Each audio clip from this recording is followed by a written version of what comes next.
Good day everyone. We are Group 2.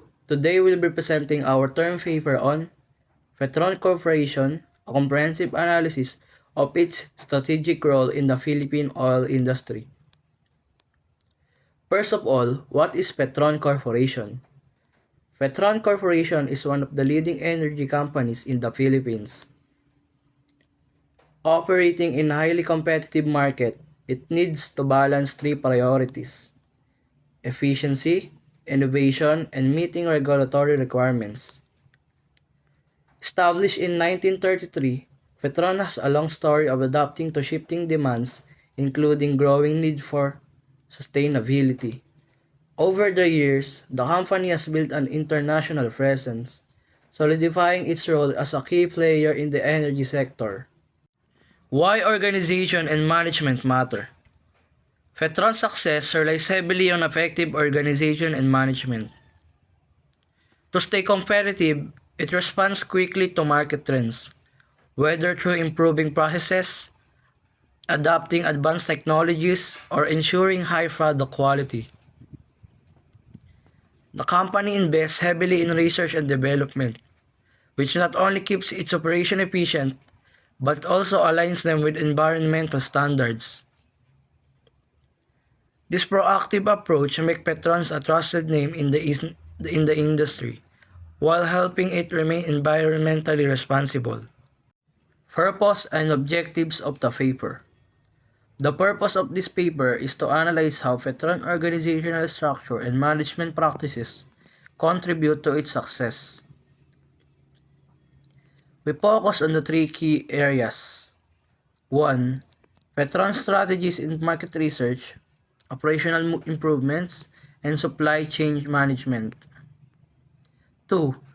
How the company approaches clean energy development and compliance with regulation. 3. The role of human resource management in supporting growth and operational goals. These areas show how Petron balances market demands with sustainability and innovation. Paper structure. The structure of the paper provides a clear flow of analysis. This paper covers Petron background, market trends, and sustainability. It highlights strategies like efficiency, innovation, and human resource management, concluding with key findings and future directions. This structure helps tie together all the critical aspects of Petron operations and strategy. So now that we are done discussing the introduction, let's move forward to the background and literature review that will be presented by Sean. Okay, so thank you, Jeric, for the wonderful start. Now we are proceeding to the next page, which is entitled Background and Literature Review. So, background and literature review. Petron Corporation, the largest oil refining and marketing company in the Philippines, is a key player in the energy sector, established in 1933. It has evolved from partnerships and acquisitions to become a key player in local and regional markets, including Malaysia. Effective management is crucial for operational efficiency, strategic goal setting, and compliance with regulations. Petron has implemented an enterprise-wide risk management, or it is called also as ERM, framework and programs to manage risk and achieve corporate objectives. The company has a chief risk officer overseeing the process and represents each group in the risk management committee. Petron is committed to sustainable operations that directly impact the triple bottom line of people, planet, and profit. So, moving on to the theories. This study explores the connection between corporate social responsibility, or CSR, activities and consumer behavior using quantitative methods. It develops six hypotheses and uses Smart PLS 3.0 software for structural equation modeling. The findings can support sound management practices by helping managers understand customer perceptions and CSR efforts. Impact on satisfaction. The study contributes to the responsible managers by incorporating theories from corporate social responsibility, stakeholder theory, and social influence theory. So we are showing the three theories, which is you can read as you want. So starting off with the corporate social responsibility, you can read if you want to. So moving on to the next, which is the stakeholder theory. And finally, the last one, which is the social influence theory.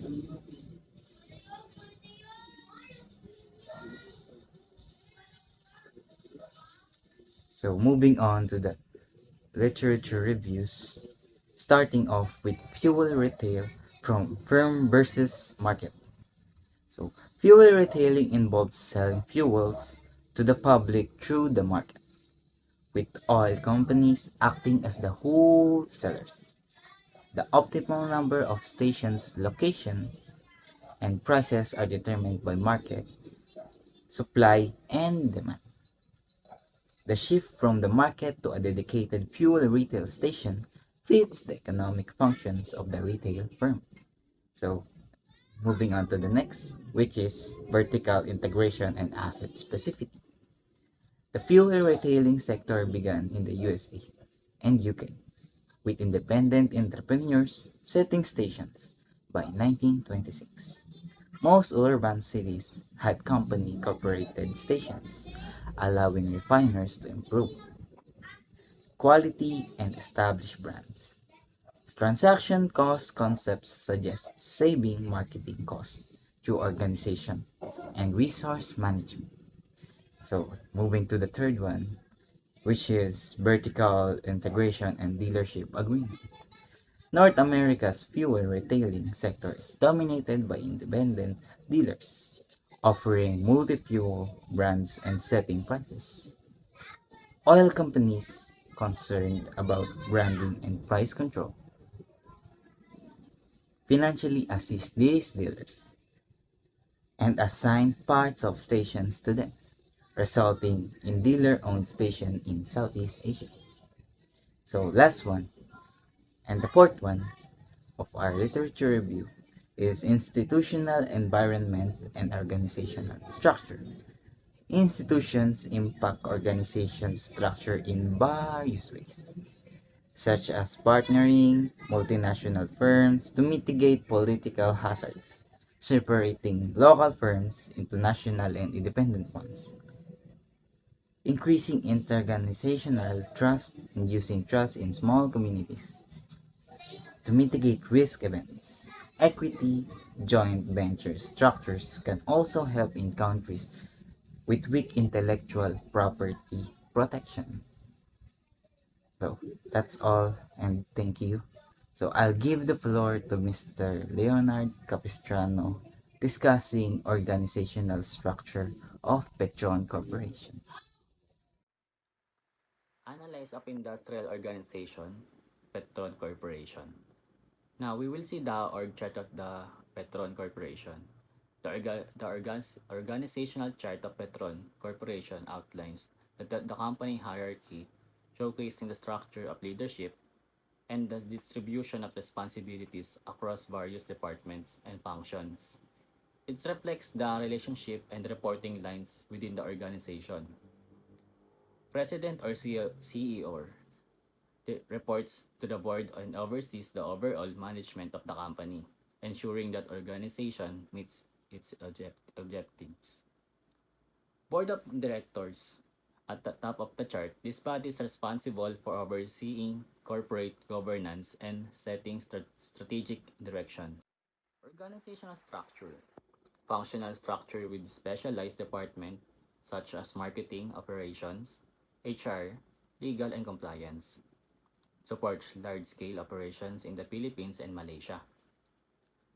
Petron Corporation employs a functional organizational structure with specialized departments such as marketing, operations, human resources, and legal compliance. The structure facilities streamlined workflows, expertise-driven decision-making, and efficiency in handling the large-scale operations of the company in the Philippines and Malaysia. Industrial market structure operates in oligopoly with competitors like Shell and Chevron. High barriers to entry, intensive and strict regulation. Price interdependence influenced by competitors and global crude oil trends. Petron operates within an oligopolistic market alongside with major competitors like Shell and Chevron. This market is characterized by high barriers to entry due capital-intensive infrastructure requirements and strategies regulatory frameworks. Additionally, pricing is in the interdependent influenced by competitors, strategies, and fluctuation in global crude oil prices. Market dynamics, costly infrastructure, and handlers impact market entry. Strong supply chain with refining capacity and service stations. Entering the market is challenging due to the costly infrastructure required for refining and distribution, as well as complex regulatory compliance. Despite these hurdles, Petron leveraged a robust supply chain, significant refining capacity, and intensive network of service stations, which strengthen in position of industry. Performance highlights. First, expanded in Malaysia by acquiring ExxonMobil asset. Second, maintain leadership in the Philippines with vertical integration. Third, investing in renewable energy and sustainable practices. Petron has expanded its footprint in Malaysia through the acquisition of ExxonMobil asset, showcasing its commitment to growth and diversification in the Philippines. The company maintains market leadership by implementing vertical integration, which enhance operational efficiency. Additional, Petron continues to invest the renewable energy initiatives and sustainable practices, demonstrating its focus on long-term environmental responsibilities. For more additional information, Petron Corporation effective organizational structure and strategic initiatives have cemented in competitive edge. The company is well positioned to sustain its market leadership while adapting to evolving energy landscape by investing in cleaner energy solution and maintaining strong operational capabilities. Strategic management at Petron Corporation. Strategic management is the process of planning and executing decision to help a company achieve long-term success and maintain a competitive advantage. At Petron Corporation, this means creating strategies that ensure its position as a leader in the oil and gas industry. For market positioning, Petron strategically positioned itself to compete effectively with major players like Shell and Chevron. It ensures wide availability of its product by expanding its service station network and building strong partnership, making fuel accessible to make more customer. For differentiation, Petron offers premium fuel product designed to enhance engine performance, setting it apart from competitors. The company focus on unique customers loyalty program, such as a reward for frequent customer, adding value to their experience and encouraging repeat business. For cost leadership and goal, Petron aims to balance cost efficiency with delivering superior products and services. Its goal is to maintain a competitive edge by continuously improving operation, reducing cost, and innovating its offerings to meet customers' need and market demands. This strategic approach allows Petron to strengthen its brand, attract and retain customers, and adapt to the ever-changing oil and gas market. Operational efficiency and sustainability. Operational efficiency means doing things in the best way possible to save time, money, and resources. While sustainability means taking care of the environment and using resources responsibly so they last for the future. Petron's approach, improving operations, means Petron uses advanced technology in its refineries to produce fuel faster, at a lower cost, and with less waste, ensuring smooth delivery. It has a reliable network of depots and gas stations, so customers always have access to fuel when and where they need it. Going green. Petron reduced its environmental impact by installing solar panels at some gas stations. It also follows strict rules to minimize pollution, showing a commitment to protecting the environment. In simplest terms, Petron make its operation efficient and eco-friendly by using smart technology, ensuring fuel is always available and caring for the planet. This helps the company save money, customer needs, and protect the environment. Now, for workforce management and innovation, workforce management means organizing and supporting employees to make sure they are productive, safe, and motivated. Innovation means finding new and better ways to do things like using technology or improving processes. Petron's approach, training workers. Petron helped its employees grow by providing training to improve their skill and knowledge so they can work better and adapt to new technologies. Keeping everyone safe, the company ensure its employees work in a safe and healthy environment by following strict safety protocols and providing wellness programs. In simple terms, Petron take cares of its employees by teaching them new skill and making sure they work in a safe and happy workplace. This helps the company grow while keeping workers motivated and protected. I'm John Marcos Torja. Now, let's discuss about industrial policy and regulation. The first one is government policies role. Government policies, including laws and regulation, influence how markets operate, ensuring safety and overseeing manufacturing processes, including taxes which affect business costs, and subsidies, financial support for certain industry, and mergers, the combining of two companies which can impact competition. And the last one is monopolies, where a single company controls a market, potentially limiting competition.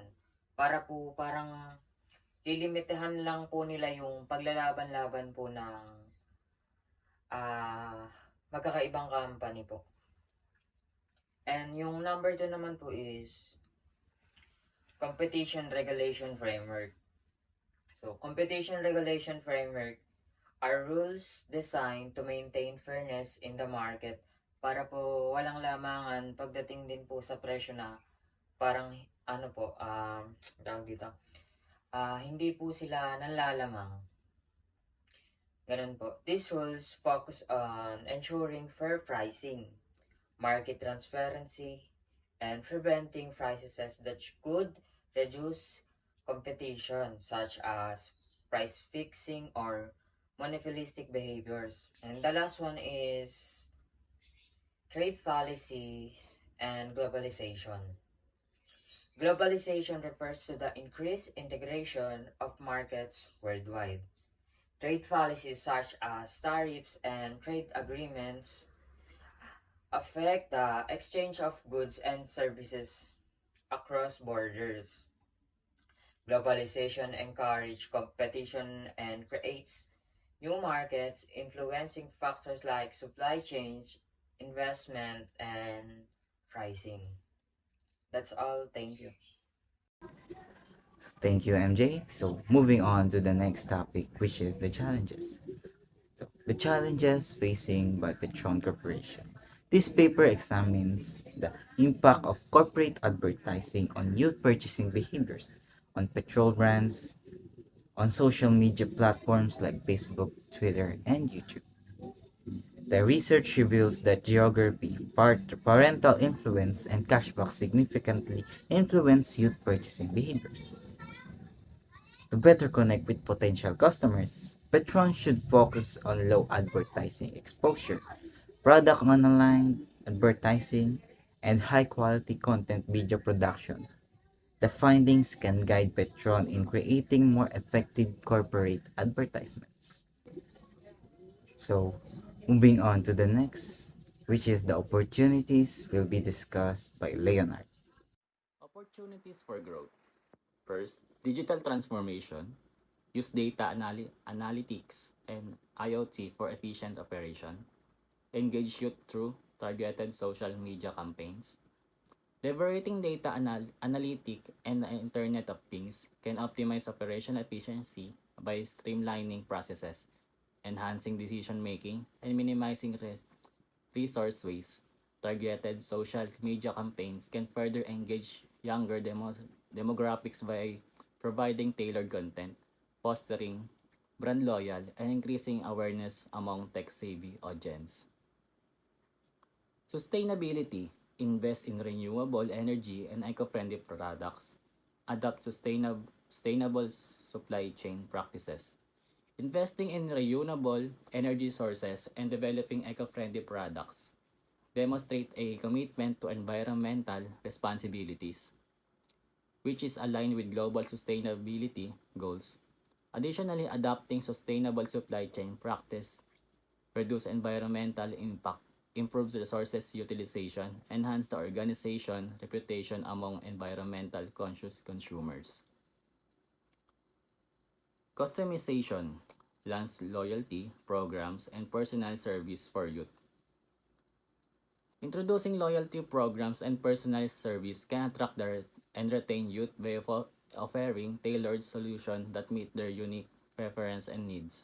This initiative foster deeper customers relationship, enhance satisfaction, and long-term loyalty. Efficiency, implement automation or RPA and 3D printing to cut costs. Implementing automation and technologies such as robotic process automation or RPA and 3D printing can significantly reduce operational costs and improve product efficiency. These innovations streamline repetitive tasks, reduce errors, and accelerate manufacturing processes, ultimately enhancing overall productivity. CRS initiatives support youth through scholarship and internship. Providing solar Providing scholarship and internship for youth underscores the organization commitment to social responsibilities. These programs empower your young individuals by offering educational and professional growth opportunities, building goodwill, and fostering a positive image for organization within the community. These strategies boost efficiency, sustainability, and youth engagement. Problem scenario for Petron Corporation. Petron Corporation is finding it harder to stay competitive in the oil and gas industry due to global challenges like fluctuating oil prices and strict environmental rules, as well as local issues like competition and customer demands. How Petron can address these challenges? Number one, by enhancing market competitiveness, like expand loyalty programs. We offer more rewards to customers and use digital app to make engagement easier and more attractive. Collaborate with partners. Work with local and international companies to strengthen delivery network and reach in new markets. Number two, strengthen workforce training and safety practices like regular training. Teach workers new skill, safety rules, and emergency response to keep them ready and capable. And strict safety measures, use advanced safety tools, and conduct regular drills in refineries and depots to avoid accident and protect workers. In simple terms, Petron can stay competitive by improving customer rewards, working with partners to grow, training employees regularly, and focusing on safety at work. This helps the company address challenges and maintain its leadership in the industry. Finally, we will be discussing the conclusion of the paper. Summary of key findings. Petron's centralized management ensures consistent operation but limits flexibility in responding to market shifts. While it excels in advanced practices, regulatory compliance, and sustainability, its rigid structure makes market adaptation challenging. The importance of effective industrial organization and management. The study highlights how aligning organizational structure with strategic goals enhances competitiveness. Petron's focus on innovation, compliance, and risk management maintains its market leadership, but a more adaptive culture is needed to address evolving industry demands. Aligning to our problem scenario, here's our recommendations. 1. Decentralized decision making to enable quicker responses to market changes. 2. Introduce agile frameworks for better cross-functional coordination. 3. Use real-time data analytics for proactive decision making. And finally, train middle managers for greater operational autonomy. Here's an additional information for Petron Corporation. Petron ranks highest in sustainability with 34.1%, followed by Brand A, Brand B, Brand C, and Brand D. The data from Standard Insights highlights consumers' views on eco-friendly practices. We are Group 2. Thank you so much for your time and attention. We hope you found this presentation insightful and engaging.